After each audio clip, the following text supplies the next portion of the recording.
Moi, ce que je veux, c'est que le 1er juillet, les 2 ou 3 ministres chargés des réformes, l'économie et les finances, le travail pour l'essentiel, arrivent avec des textes prêts et dans une forme de blitzkrieg, fasse passer devant le Parlement, en utilisant d'ailleurs tous les moyens que donne la Constitution de la Ve République, les ordonnances, les votes bloqués, le 49.3, tout ce qui est nécessaire, fasse passer en l'espace de 2 mois, sans interruption estivale, les 6 ou 7 réformes fondamentales qui vont changer le climat de l'économie et le climat du travail dans notre pays. C'est évidemment pour moi l'abrogation des 35 heures et la suppression de la durée légale du travail et le renvoi à la négociation dans les entreprises sans contrainte.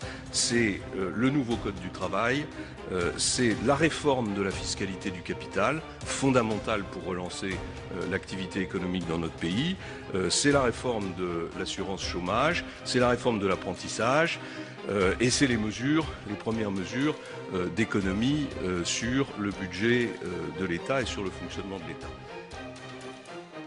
Donc pour prolonger cette tension, moi je pense qu'il faut organiser un référendum en septembre qui permet de maintenir l'état de tension électorale dans le pays et donc de rendre très très difficile la contestation sociale pendant cette période autour de 2 ou 3 idées fortes et qui, à mon sens, ne font pas courir trop de risques au président de la République élu et à sa majorité. Ce référendum pourrait tourner d'abord autour d'une question fondamentale. Est-ce que vous êtes d'accord pour qu'on inscrive dans la Constitution le principe d'égalité des régimes sociaux entre le public et le privé ?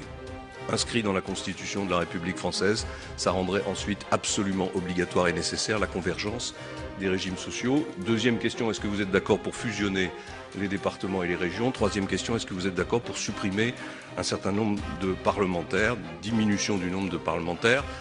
Ça peut paraître un peu démagogique, ça peut paraître un peu comme la cerise sur le gâteau ou la crème chantilly pour être certain que le référendum soit voté, mais je pense qu'en plus ça peut conduire à la modernisation du fonctionnement du Parlement. Voilà, si on fait tout ça, on crée un choc qui, à mon sens, rend très très très difficile la réaction sociale que vous craignez. Say, what the hell is your name anyway? Crook. Ram.